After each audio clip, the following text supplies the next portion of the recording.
Sem perca de tempo, eu quero que você abra, por favor, a sua Bíblia no Antigo Testamento, no livro do profeta Joel, capítulo 2.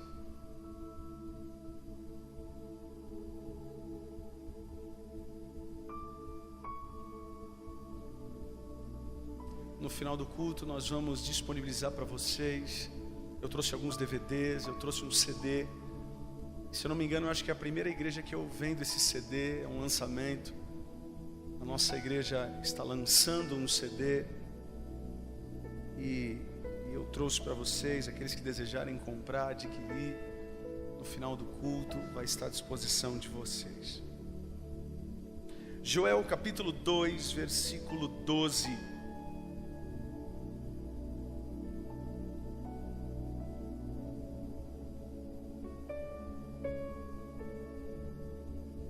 Muito bom também rever o pastor vice-presidente.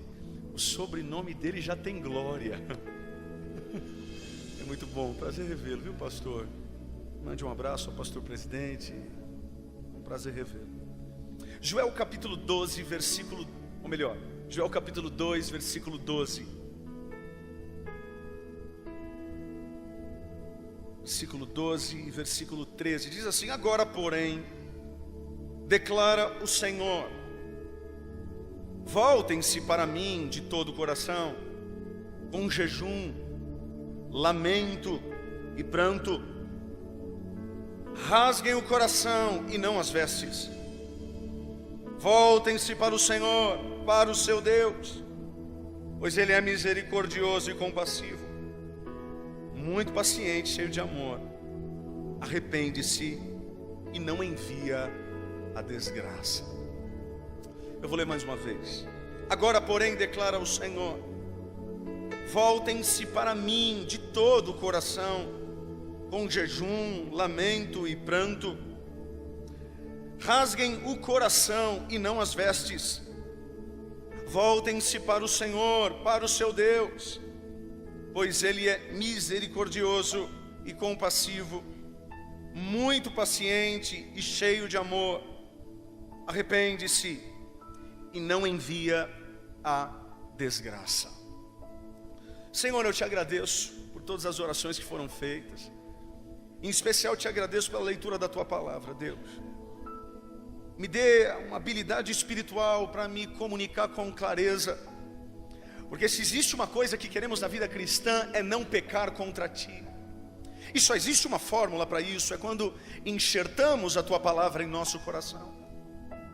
Pai, que possamos seguir o conselho do apóstolo Tiago, onde ele diz que não podemos apenas ser bons ouvintes da tua palavra, mas precisamos ser bons praticantes. Então nos ajude, que saiamos daqui pessoas melhores, crentes melhores, jovens melhores, pais melhores, mães melhores. Que a tua palavra venha transformar de tal forma que as pessoas lá fora venham dizer: o que aconteceu com você? Nos ajude para a glória e para a honra do teu precioso e maravilhoso nome. Amém. Graças a Deus. Irmãos e irmãs, eu acredito que para Deus realizar aquilo que vocês estão pedindo hoje,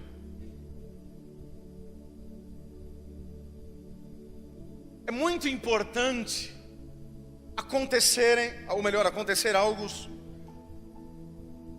antes. Avivamento não é um produto. Avivamento é caminhada. Avivamento não é presente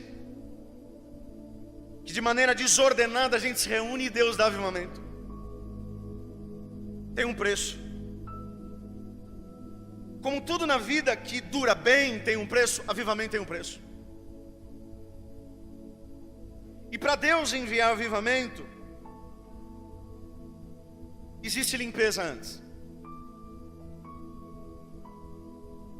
Deus ele precisa amaciar a terra para que essa terra venha gerar frutos. E eu quero falar desse tema baseado no profeta Joel. A maioria dos profetas bíblicos, eu peço muito a tua atenção aqui. A maioria dos profetas bíblicos nós conseguimos datar, nós conseguimos colocar datas. Pelo menos aproximadamente a gente consegue ter uma ideia. Porém o profeta Joel é um dos profetas que a gente não consegue datar.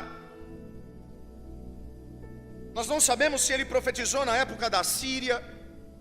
Nós não sabemos se ele profetizou na época da Babilônia. Nós não sabemos se ele profetizou na época da Pérsia. Nós não sabemos.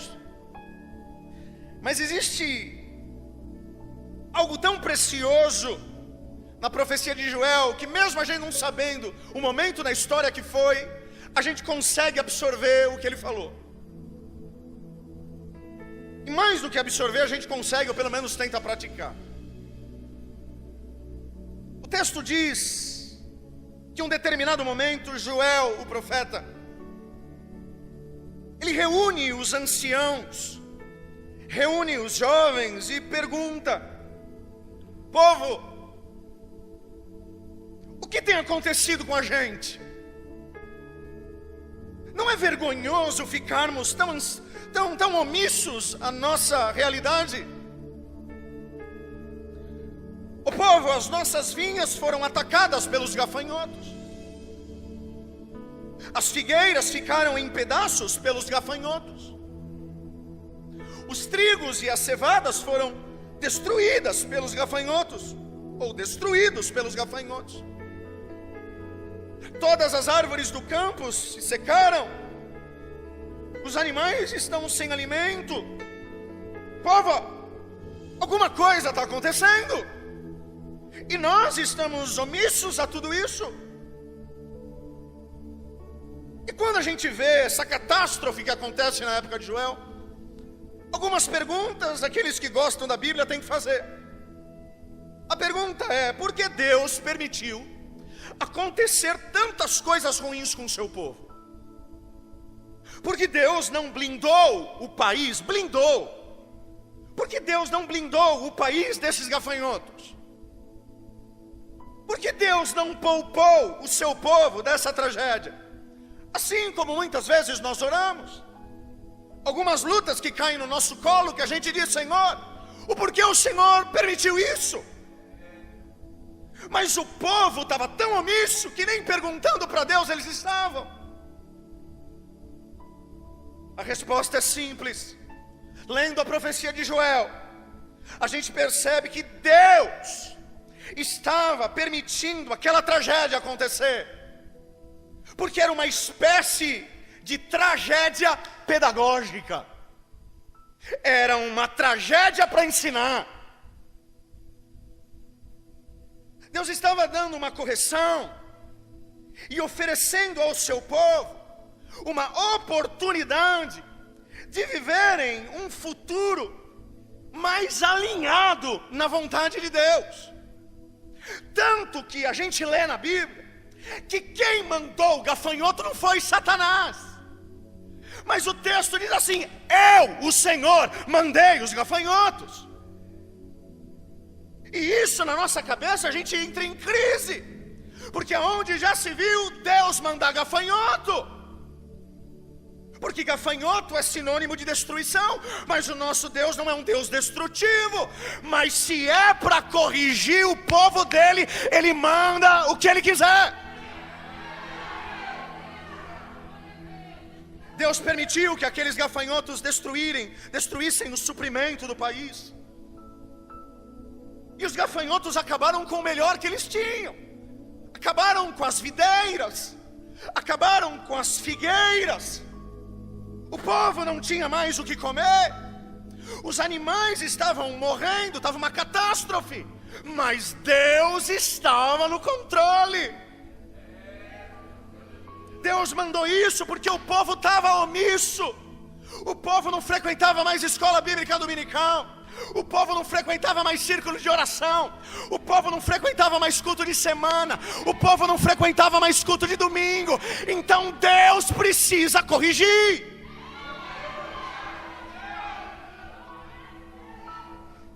O povo outrora estava confiando mais na força do seu braço, mais no vinho que eles bebiam, mais no figo que eles comiam, do que quem dava ou em quem dava o vinho. E esse é o problema da nossa realidade.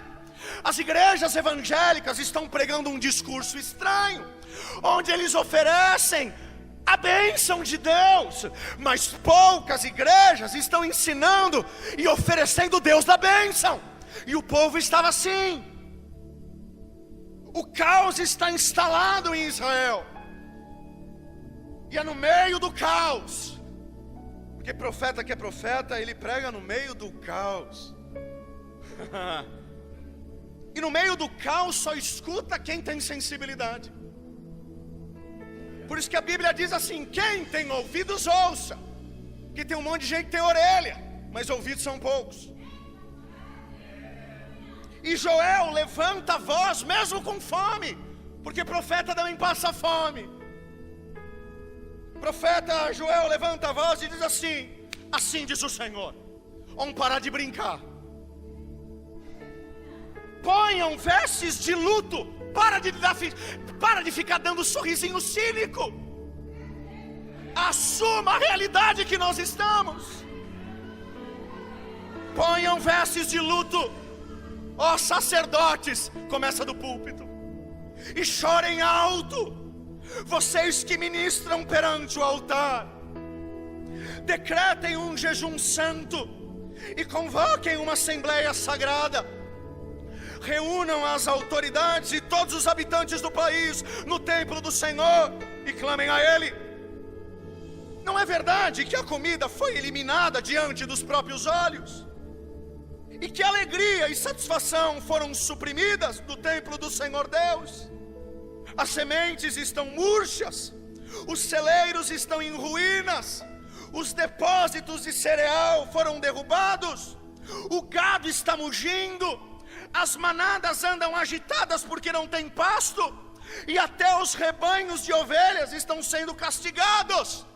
Assim diz o Senhor: voltem-se para mim de todo o coração, com jejum, lamento, pranto, rasguem o coração e não a roupa. Voltem-se para o Senhor, para o seu Deus, porque Ele é misericordioso, Ele é compassivo, Ele é paciente, cheio de amor. Arrepende-se e não envia desgraça. Quando Joel dá esse conselho, o texto diz que o povo começou a se arrepender. A nação que antes tinha abandonado o Senhor agora se voltou. Depois de Deus ver esse genuíno arrependimento ao seu povo, Deus levanta o Joel e vem falar outra coisa. Agora que vocês estão na minha presença de novo, assim diz o Senhor, estou lhe enviando trigo e vinho novamente, o suficiente para satisfazer vocês, e nunca mais vocês serão zombados. Eu levarei os gafanhotos que eu mesmo trouxe.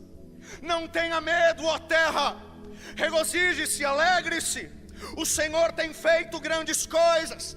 Não tenham medo, os animais dos campos vão voltar a comer, as árvores estão dando seus frutos, a figueira e a videira estão carregadas. Ó povo de Sião, alegre-se e regozijem-se no Senhor seu Deus, porque Ele vai mandar a chuva necessária, e as eiras ficarão cheias de trigo, e os tonéis transbordarão de vinho novo e de azeite. Isso aqui é a história de Joel. Você fala assim: Rodrigo, o que eu tenho a ver com isso? Tudo. Se nós queremos avivamento, antes às vezes a gente tem que conviver com gafanhoto, porque Deus só manda avivamento para a terra que está limpa. O povo não estava preparado para receber avivamento. Antes eles precisavam ser limpos. Não adianta a gente pedir avivamento um culto de 2 horas, mas outras 2 horas, se acabarmos ou nos acabarmos numa novela pornográfica, não adianta a gente ficar pedindo avivamento, se muitas vezes o celeiro da nossa casa se foi, porque a gente deu legalidade. Muitas vezes nós pedimos avivamento como se fosse um produto, mas avivamento não é produto, avivamento tem preço. Muitas vezes Deus manda alguns gafanhotos, não é para o nosso mal, mas é para a gente entender que quem está na dependência da nossa vida é Ele. Esses dias eu preguei esse texto na minha igreja, e uma irmã disse para mim no final do culto: pastor, eu acho que entendi o sermão. Eu falei: fala o que você entendeu. Ela: glória a Deus pelos gafanhotos. Eu disse: é isso, é isso, porque a nossa tendência é não querer a luta, a nossa tendência é não querer a dor, a nossa tendência é não querer a escassez, mas é na dor que a gente ora mais, é na escassez que a gente confia mais. O povo está falando: gente, mas por que tanto gafanhoto? Mas Deus está dizendo: ei, vocês estão voltando para as minhas mãos, e parem de rasgar as vossas roupas, porque eu quero que vocês rasguem os seus corações. O profeta, ou melhor, o salmista Davi diz assim: nós não podemos encantar o Senhor com a gordura do sacrifício, porque Deus prefere obediência do que sacrifício. O povo aqui estava afastado, o povo aqui queria viver sem Deus, assim como às vezes nós queremos. Deus permite alguns gafanhotos, porque Ele quer limpar a terra. E depois que Ele limpou, veio outra profecia: assim diz o Senhor, eu vi o arrependimento de vocês, vocês comerão até ficarem satisfeitos e louvarão meu nome. Então vocês saberão que eu estou no meio de Israel, eu sou o seu Deus e não há nenhum outro. E depois disso, depois da catástrofe, depois do gafanhoto, olha a profecia: e depois disso eu derramarei o meu espírito sobre vocês, os seus filhos e as suas filhas profetizarão, os velhos terão sonhos e os jovens terão visões. Para ter avivamento tem que ter gafanhoto, para ter avivamento tem que ter limpeza. Você fala assim: pastor, mas você está profetizando gafanhoto na minha vida. Eu nem preciso profetizar. Se Deus quiser limpar primeiro, Ele manda, sem pedir.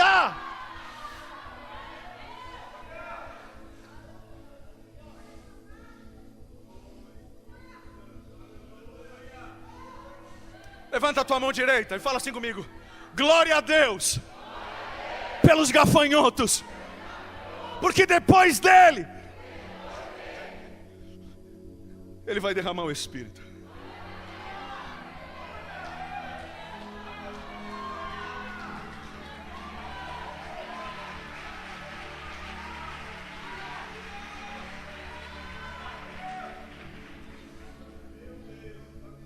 O gafanhoto, ele tem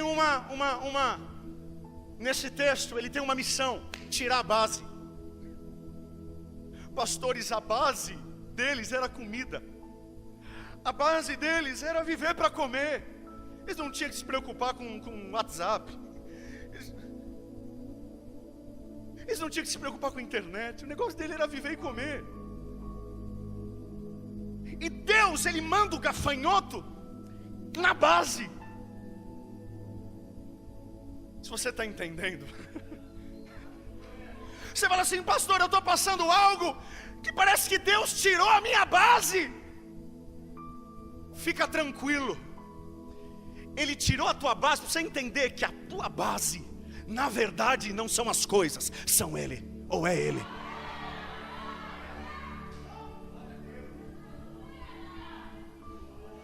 Tem uma musiquinha que diz assim, ó, não construa sua casa na areia. Não construa na beira do mar. Mesmo que pareça firme, é impossível que ela fique.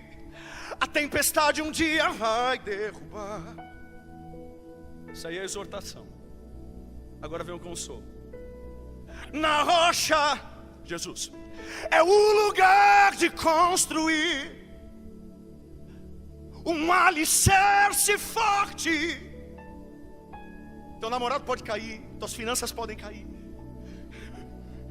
Na rocha é o lugar de construir um alicerce forte que não vai cair. Olha, os gafanhotos, as tempestades vão e vêm, mas a paz de Cristo tu tens.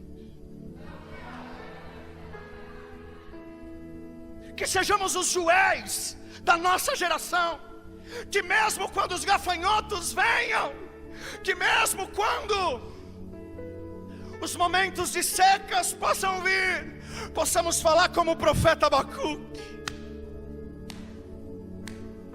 porque quem está em Deus não entra em crise.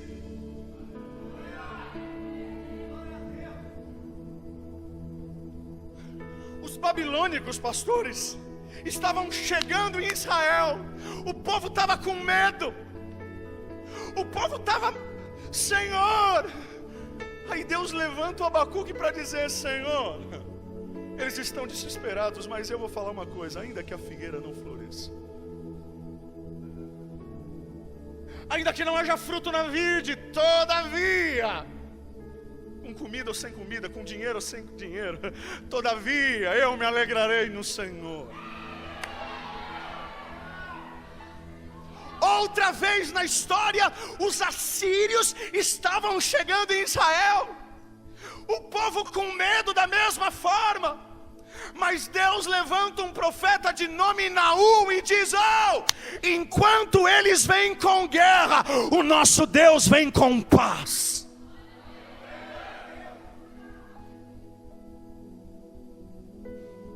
Se você tem identificado alguns gafanhotos, não foi o diabo que mandou, foi o próprio Deus, para limpar a terra.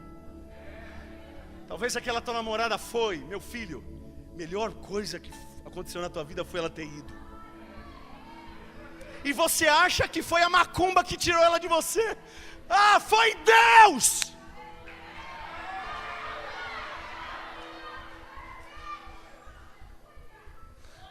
Você fala assim, pastor, eu estou sofrendo perseguição no meu emprego. Pastor, fiquei desempregado. O diabo roubou a minha bênção. Pelo amor de Deus. A minha Bíblia diz que contra os ungidos do Senhor o maligno não toca. Que o diabo que roubou foi Deus que fechou a porta. Porque a porta que ele fecha, ninguém abre. Mas a porta que ele abre, ninguém fecha.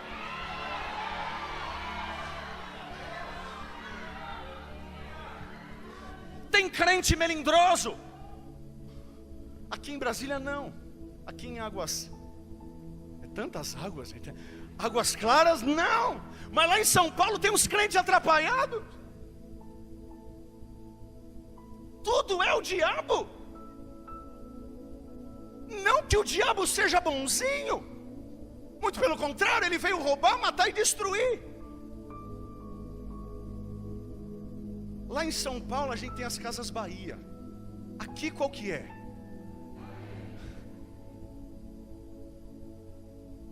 O crente ganha 3 mil reais, 4 mil reais em carnê da Casas Bahia, e fala que o diabo que é migrador. O diabo não compra a máquina de lavar, o diabo não compra micro-ondas, e é o diabo.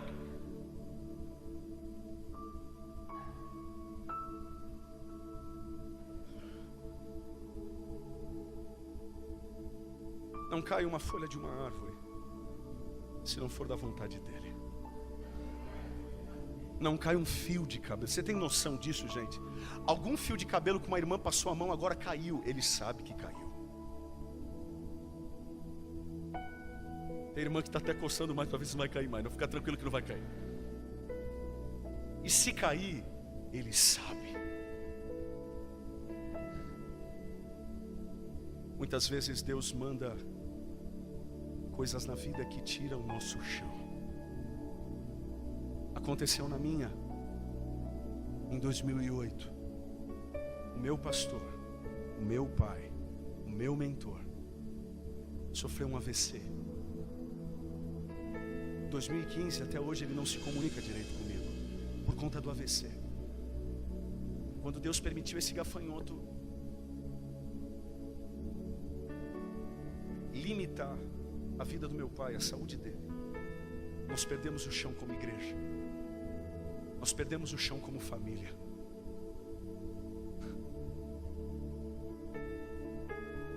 Eu lembro que um dia eu estava na UTI, eu disse, logo na fase do AVC, eu disse para minha mãe, mamãe, vamos pedir para Deus levar o pai.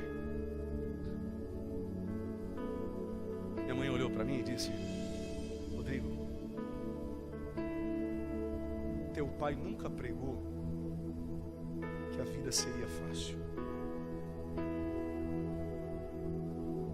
O vento vai passar, mas a casa, ela não vai cair. E não caiu. Nós éramos em aproximadamente 300 membros. Eu estava compartilhando com os pastores. A nossa comunidade tinha 300 membros. E quando eu assumi a igreja, todo mundo olhava para a minha cara.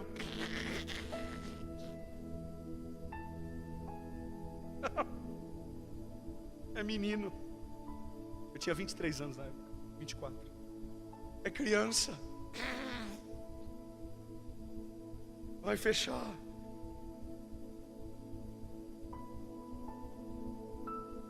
Deus mandou o gafanhoto, sabe por quê? Que tinha homens do lado do meu pai que queriam a morte dele. Existem gafanhotos que vêm para o bem. Existem alguns trabalhar de Deus para o bem. Deus fez a limpeza na igreja. Hoje nós somos 1.200 crentes. Sabe por quê? Porque as portas do inferno não prevalecem contra a igreja. Gente, o gafanhoto passou lá. Pensa em gafanhotos grandes. Mas hoje Deus tem derramado o seu Espírito. Fica tranquila. Fica tranquila. Ele está no controle. Ele está permitindo essas coisas porque Ele tem algo melhor e algo maior. E não pensa você que isso é discurso triunfalista. Esses dias eu ouvi uma música dizendo assim: o melhor de Deus está por vir. O sangue de Jesus tem poder. Porque até onde eu sei, o melhor de Deus já veio. Deus amou o mundo de tal maneira que enviou o seu único filho, já deu. O que pode ser melhor do que a salvação em Cristo Jesus?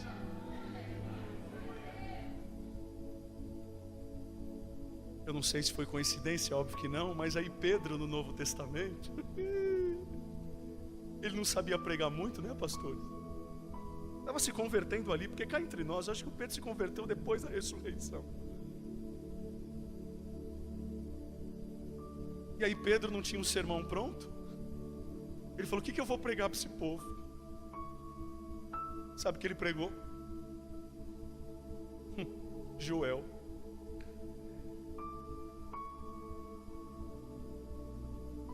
qual é o texto que ele leu? Através desse Jesus. Eis que derramo o Espírito sobre toda a carne.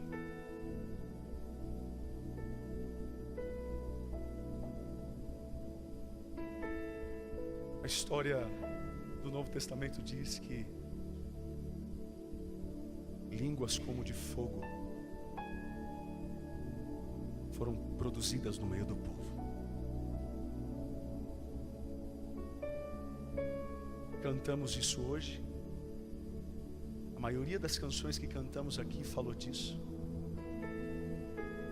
E eu creio que para Águas Claras, pastores, tem horas que a gente parece que esses gafanhotos não vão embora.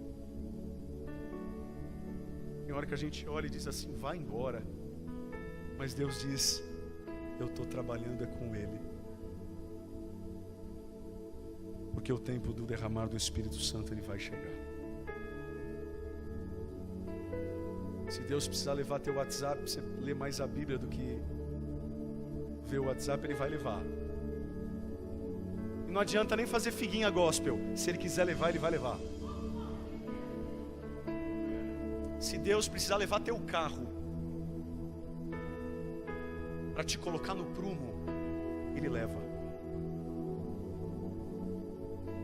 Eu sempre fugi de ser pastor. Deus precisou colocar meu pai num leito para me ensinar o meu lugar. E hoje eu vejo que aquilo não foi por isso de Deus, porque todas as coisas cooperam para o bem daqueles que amam a Deus. Não tenha medo dos gafanhotos, Ele está no controle de todas as coisas. Fica tranquilo, o controle ainda está nas mãos dEle. Pastor, e se Deus levar ela no dia dos namorados? Deixa. Menos um presente para você comprar. Pastor, mas eu vou ficar solteiro. Filho, se eu casei, qualquer ser humano casa. Descansa a tua alma.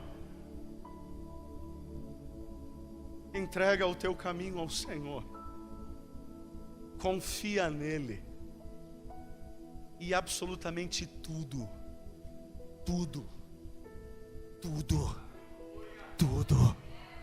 Ele fará.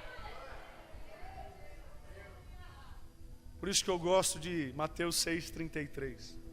Buscai primeiro o reino de Deus, a sua justiça, e as demais coisas vos serão acrescentadas. Se você tem sentido o gafanhoto levar algumas coisas da tua vida e você não está entendendo nada, e você até achou que foi o diabo, mas agora você entende que é Deus, levanta a tua mão direita ou levanta a tua mão esquerda. Você fala assim, pastor, não estou entendendo nada. As coisas, fica com a mão erguida. Fala assim, Senhor Jesus, o que for para levar, leva. Limpa a terra. E por favor, derrame sobre mim o teu Espírito Santo. Aplauda o nome daquele que vive.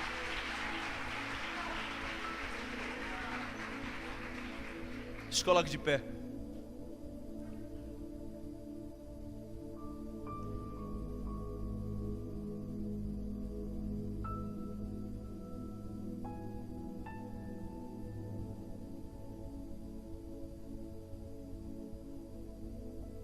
Tem uma música da Eichla.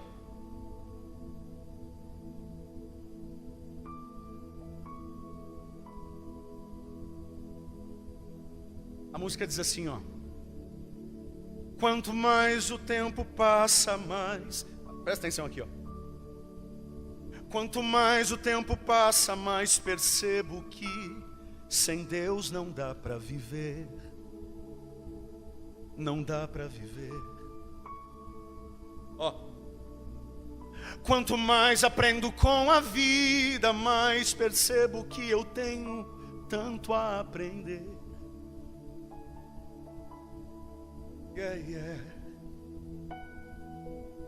Eu aprendi que eu não consigo viver preocupado com o que vai acontecer, com o que virá. Você conhece essa música? Ok, então não precisa, tá? O refrão você faz. Eu aprendi a descansar no Senhor, porque amanhã o tempo dele é bom. O tempo dele é bom, pois ele está no controle. Deus está no controle. Deus está. Eu não preciso me preocupar com o que virá. Já basta cada dia o seu mal. Eu só tenho que descansar e confiar, porque Deus está no controle.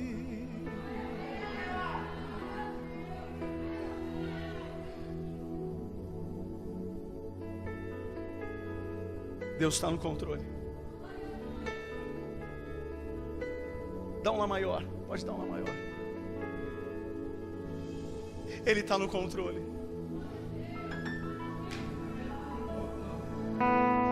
No controle. Deus está no controle. Deus está.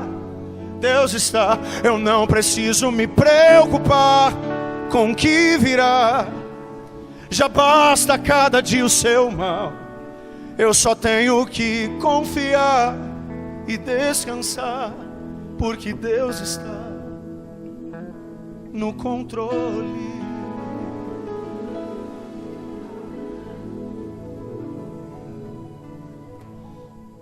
Talvez você tenha visto algumas percas na tua vida e você sabe que você está na presença do Senhor. Você fala assim: pastor, eu estou jejuando, pastor, eu estou orando, pastor, eu tenho servido a Deus. Mas pastor, parece que gafanhotos vão e vêm. Deus não pode blindar isso de mim. Não, porque é para o nosso crescimento. Se você deseja tomar uma posição dizendo: Senhor, com gafanhoto ou sem gafanhoto eu vou te servir, porque a base da minha fé não é aquilo que o gafanhoto está levando. A base da minha fé é o Deus que manda o gafanhoto. A base da nossa fé não pode ser o dinheiro. A base da nossa fé não pode ser o figo. A base da nossa fé não pode ser o vinho. A base da nossa fé não pode ser o carro. A base da nossa fé não pode ser o carro. A base da nossa fé é o Deus que dá o carro. A base da nossa fé é o Deus que dá o vinho. A base da nossa fé é o Deus que dá as coisas e não as coisas. Se você deseja falar assim: pastor, eu ando cada vez mais triste, porque era para dar tudo certo, mas parece que está dando tudo errado. Eu estou fazendo a minha parte, mas parece que Deus não está fazendo a dele. Fica tranquilo, Ele está. É porque os planos dele e os pensamentos dele são mais altos do que o nosso. Ele está costurando a história nos bastidores, e lá na frente você vai entender que tudo estava cooperando para o teu bem. Essa é a minha primeira oração que faço. E convido você que tem 20, 30, 40, 50 anos de crente, 1, 2, 3, 4 anos de crente. Você que sabe que a tua vida está nas mãos dele, mas você está perdendo algumas coisas. E até pensou que foi o diabo, mas você entende hoje que foi Deus. Se você deseja entregar a sua vida, rasgar o teu coração, para de rasgar as tuas vestes. Não adianta nós levantarmos as mãos se o nosso coração não quer levantar as mãos. Não adianta a gente cantar bonito se o nosso coração nem cantar quer. Não adianta a gente estar uniformizado, sendo que por baixo dessas vestes, as vestes estão manchadas. Não adianta. É por isso que o gafanhoto vem, é para consertar a gente. Se você deseja rasgar o teu coração, e com gafanhoto ou sem gafanhoto, pedir o derramar do Santo Espírito de Deus, na crise ou sem crise, você deseja rasgar em todo o tempo o teu coração, eu te convido a você sair do seu lugar e vir aqui à frente, nesse momento.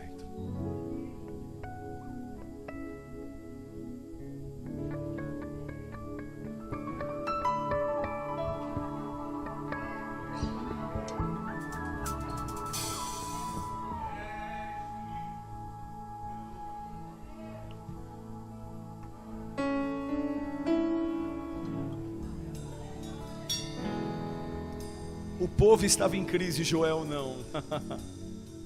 Porque Joel sabia quem era Deus. Ei, você que sabe quem é Deus, mas às vezes entra em picos de desconfiança e não entende porque Deus levou aquele, não entende porque Deus levou aquela coisa que você não se desgrudava. É com você que eu estou falando. Sai do seu lugar e venha para cá. O dono da tua vida não são as coisas. O dono da tua vida é Deus.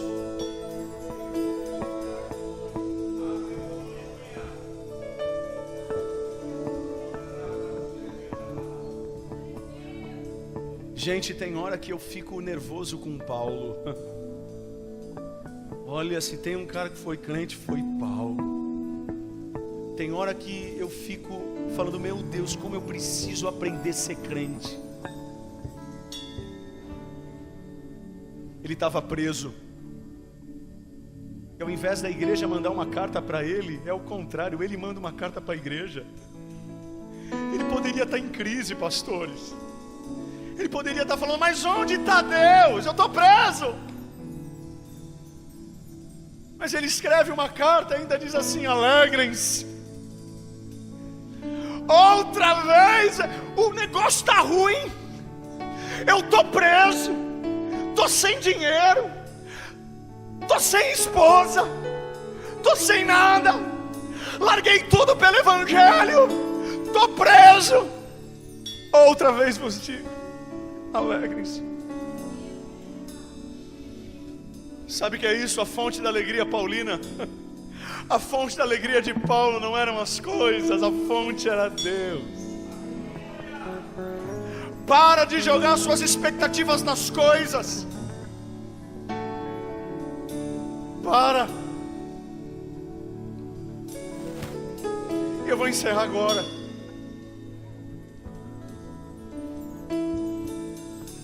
Como todo jovem, pelo menos eu sempre tive um sonho, pastor, de ir para os Estados Unidos passear. Sempre tive. Sempre tive. E aquele que não teve, que atire a primeira pedra. Eu quis passear. A gente gosta de viajar com a família. Gente, quando eu cheguei naquele país, eu não tinha dinheiro para ir, mas uma igreja me convidou.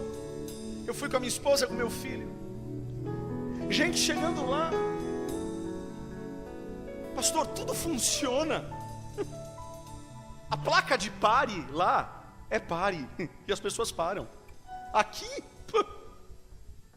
São Paulo, eu lembro que eu entrei num carro, logo quando eu cheguei nos Estados Unidos, o pastor foi me buscar no aeroporto, e eu entrei num carro, que eu nunca vi aquele carro na minha vida, e estava frio. Eu estava na região de Nova York, e Nova York é muito frio, perto de dezembro. Eu entrei no carro, daqui a pouco, gente, eu comecei a sentir um calor. Eu falei, meu Deus, estou sentindo Deus aqui, dentro do carro. E começou a esquentar, eu falei, pastor, eu estou sentindo uma coisa quente aqui em mim. Ele falou assim, não, Rodrigo, é porque eu liguei o aquecedor e no banco tem aquecedor. Eu falei, meu Deus, dá até para dar glória aqui, olha que coisa gostosa. Aí eu falei: pastor, como é bom viver num país assim. Aqui eu acho que o povo é mais crente que lá no Brasil, porque tudo é fácil, dá para ir para a igreja fácil. Todo mundo tem carro. Você vai na igreja, tem ar-condicionado. Você quer comprar uma roupa da Hollister, você não precisa pagar caro. Você vai comprar uma roupa chique, tudo é fácil. Ele falou assim: esse que é o problema, Rodrigo. É tudo fácil. E as pessoas deixam de depender de Deus. E eu fui na igreja e a igreja vazia. Uma pessoa teve a coragem de me dizer o seguinte: sabe por que a gente não vai para a igreja? Porque a gente já se acostumou a frequentar culto quando a gente quer. E você vê o semblante das pessoas tristes. Sabe por quê? Porque elas foram para aquele país achando que a base da alegria seria Hollister, achando que a base seria a América. Mas eles perceberam que a América sem Deus, e as pessoas não conseguem sair desse casulo. Igrejas brasileiras vazias, o povo sem Deus.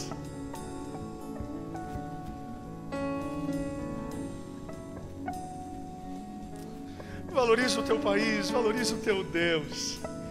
Mesmo com todas as dificuldades, Ele não deixa faltar o pão de cada dia. A base da tua alegria se chama Jesus Cristo. Meu último convite é para você que deseja aceitar Jesus. Se você deseja aceitar Jesus como teu único e suficiente Salvador, eu não sei se existe alguém não cristão. Você que jogou as suas expectativas em tantas coisas, mas elas se foram, e não tem nada para saciar a tua alma. Jesus Cristo pode saciar a tua alma. Se você deseja aceitar Jesus, sai do seu lugar e vem aqui para frente.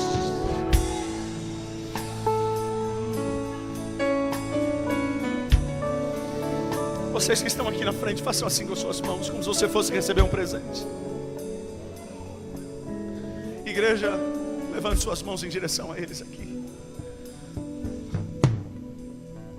Comece a orar por eles.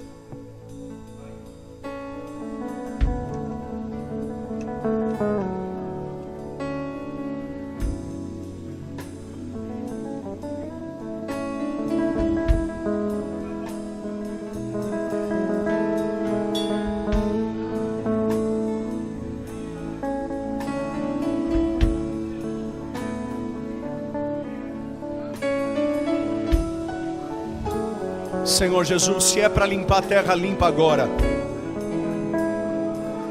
Tira tudo que não presta, Deus. Amizades.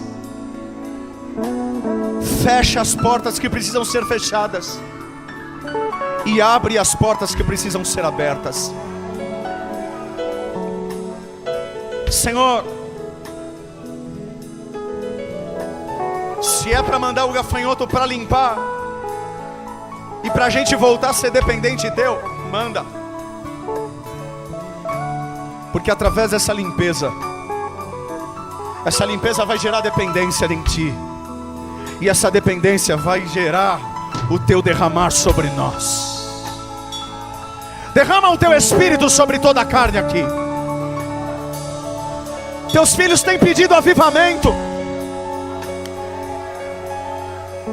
Santifica primeiro.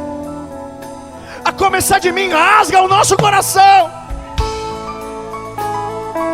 Esvazia-nos de nós mesmos. Esvazia-nos das nossas preferências. Senhor, abençoe namoros aqui. Abençoe noivados aqui. Abençoe casamentos aqui, Deus.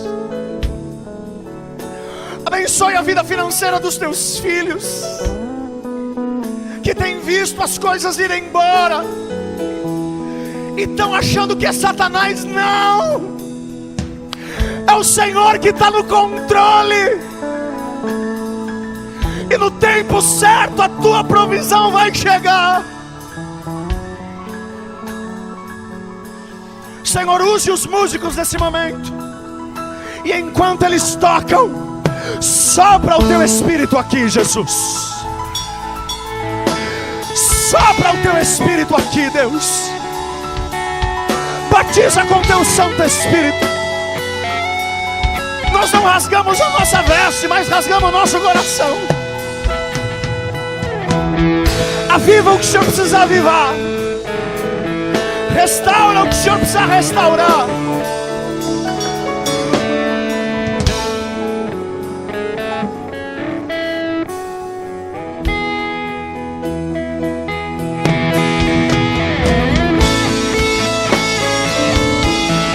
Transforma o que o Senhor precisa transformar.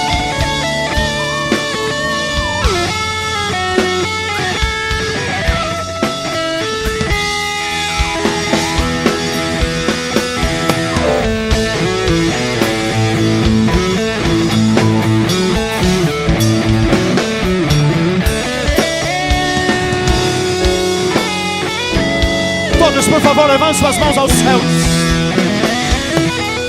Fala assim: Senhor Jesus. Fala: Senhor Jesus, na minha vida o maligno não toca. Quem toca em minha vida é o Senhor. Tira o que precisar tirar, mas Senhor, torne a dar a alegria da tua salvação. Se você pode, aplauda o Senhor.